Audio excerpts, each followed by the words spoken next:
Unit 3, Travel Adventures. Chapter 1, Into the Heart of a Family in Casablanca. Page 41. Into the Heart of a Family in Casablanca. Here's what I love about travel. Strangers can often amaze you. Sometimes a single day can bring a beautiful surprise, a simple kindness that opens your heart and makes you a different person by the time you go to sleep, more tender, less jaded than you were when you woke up. This particular day began at 7 in the morning in Casablanca. My friend Miguel and I were going to visit Abdelatif, a young man we'd worked with on a volunteer project in Kenitra, an industrial city on the Moroccan coast. He'd been expecting us to arrive in Casablanca for a few days now, and since he had no telephone, he'd written down his address and told us to just show up. His mother and sisters were always at home.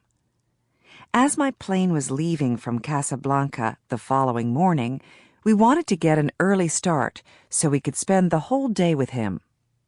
Apparently, the address Abdelatif had written down for us was hard to understand, and when we got into the neighborhood, our taxi driver started asking directions. Eventually, with the help of a policeman and then a little boy, we were led to a house down a winding road. Our driver went to the door and inquired.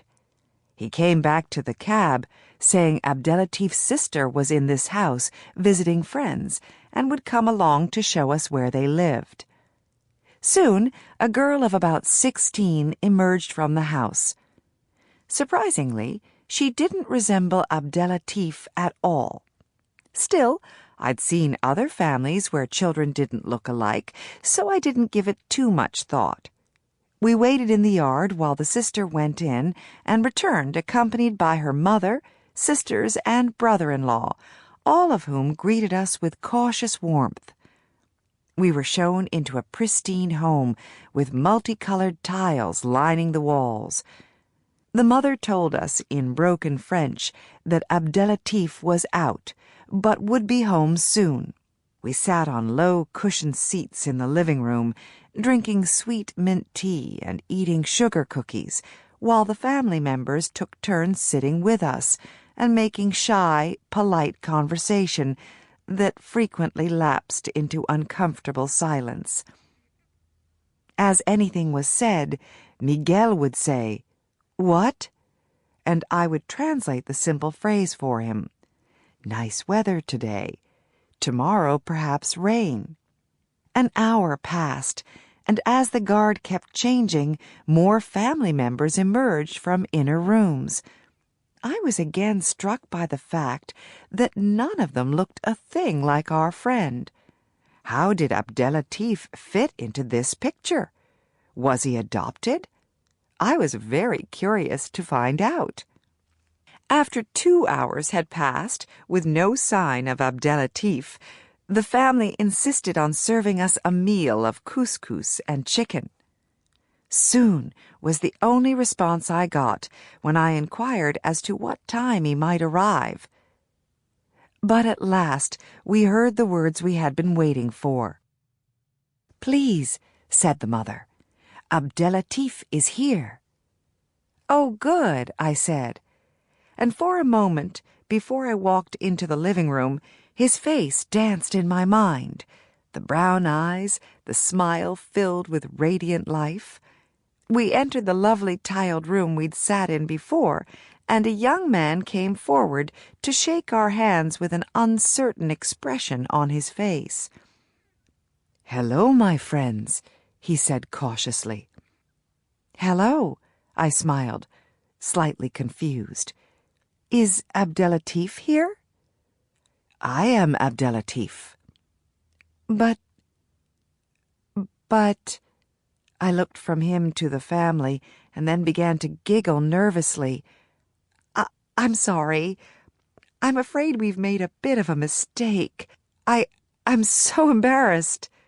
"What? What?" Miguel asked urgently. "I don't understand. Where is he?"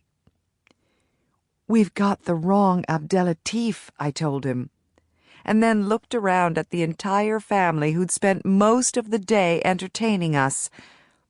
"I'm afraid we don't actually know your son." For a split second, no one said anything, and I wished I could disappear right there on the spot.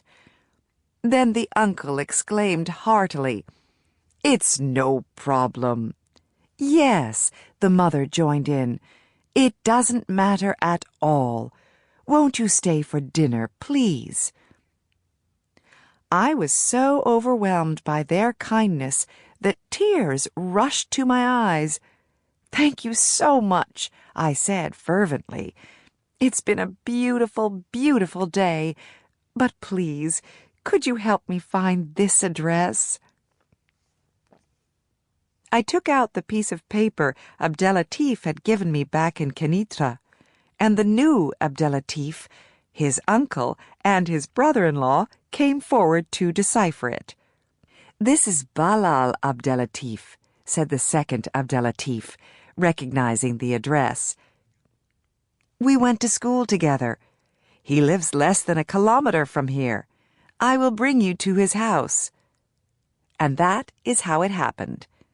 After taking photos and exchanging addresses and hugs and promises to write, Miguel and I left our newfound family and arrived at the home of our friend Abdelatif as the last orange streak of the sunset was fading into the dark night. There, I reached out and hugged him with relief, exclaiming, "I thought we'd never find you."